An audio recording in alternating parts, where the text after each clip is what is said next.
Hi Kev, just looking at our sort of garden compost here, and it's kind of got a little bit of stray and not quite gone to plan, and perhaps you could just tell us where we need to sort of, what we need to do to turn things around a bit. Okay, well, we need to be building a hot compost. And a hot compost one which is built, the whole bin would be built basically in one day.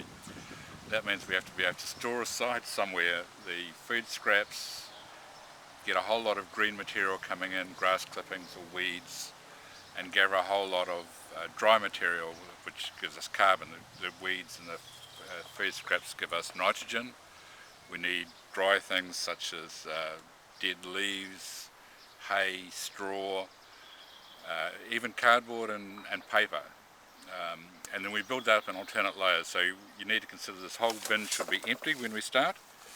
There'll be a layer of sticks going on the bottom of it that allows air to come in and circulate through from the bottom. Yep. And then we build alternate layers of carbon and nitrogen material, about 200 centimetres thick in each layer, and just build them all up. That compost, if built to the top, will generate a heat of about 55-65 degrees and reduce in size over about a third in the space of a week. You let it sit there for a month, and then you move it over to the next empty bin and start another one. End of 3 months, you would have a lovely compost coming out the bottom. There's a little bit of it, well, there was a little bit of it in here, but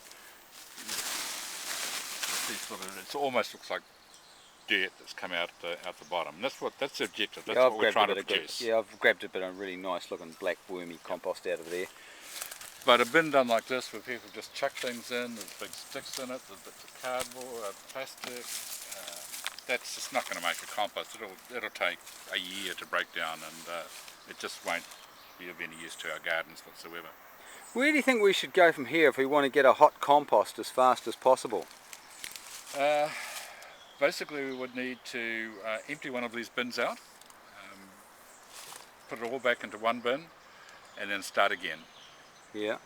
Okay, so could we perhaps just take everything from one of these, this one on the right here, and then put it on the left one and compress it down or something? And it'll compress down, and we can reuse the material that we take out of that.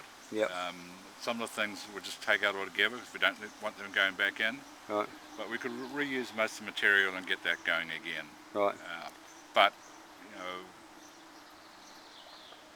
it's just a problem here because people just come up and chuck anything over the top, and it breaks down.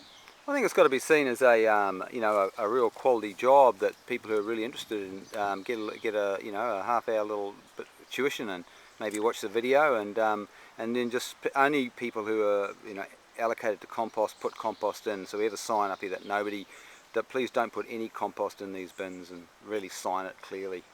If we could achieve that, and we still have people chucking their junk on the top of it, then it would certainly worth a go, because it does produce beautiful compost that's really, really good for the gardens. Right, and you reckon that when we get that good quality compost, what difference does that make when we put our new lettuces and things like that in it? Oh, a huge amount. Lettuces in particular use a large amount of nitrogen. Right. And there's a real shortage of nitrogen in the soil here at Kawaipurapura. So the alternatives are we put lots of compost into the soil, or we have to use artificial fertilisers, and we try to avoid the artificial fertilisers because we want to be organic, and as soon as we start using chemicals, then we lose that whole organic approach. So the only alternative is lots of compost. Okay.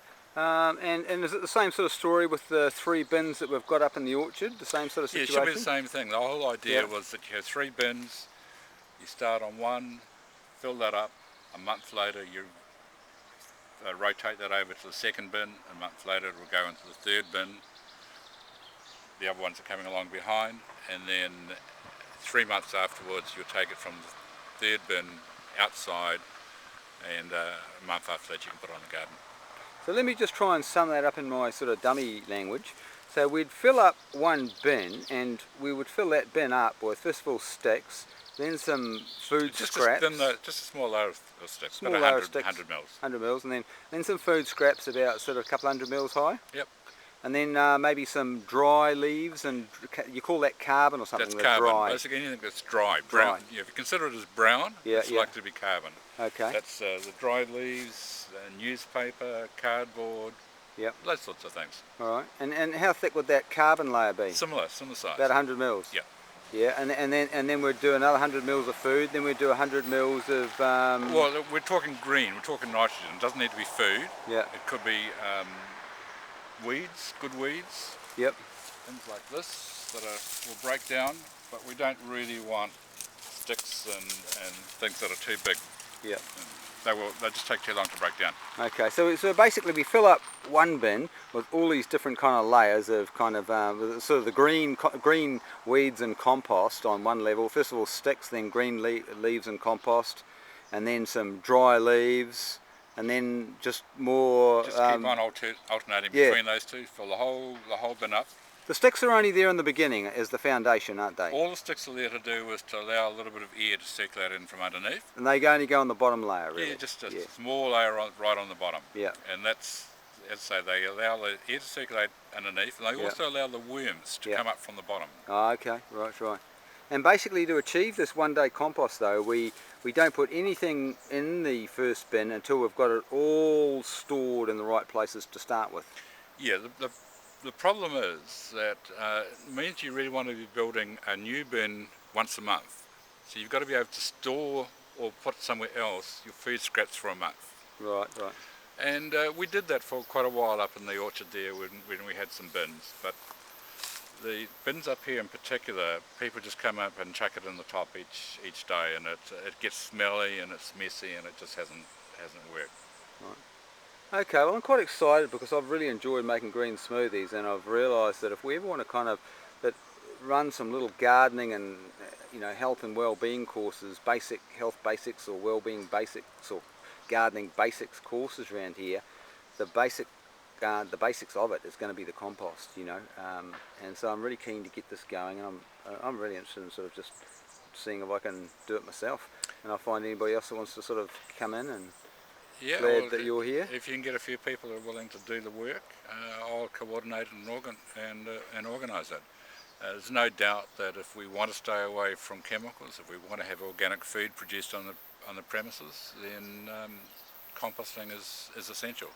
Okay, well maybe this weekend I'll try and get a crew, and maybe we'll try and just take the material in these two bins here and compress it down into one. Would that be a good start? It would be a good start to empty one of these bins. Ideally we should empty both of them, but we can start with just one. Yeah.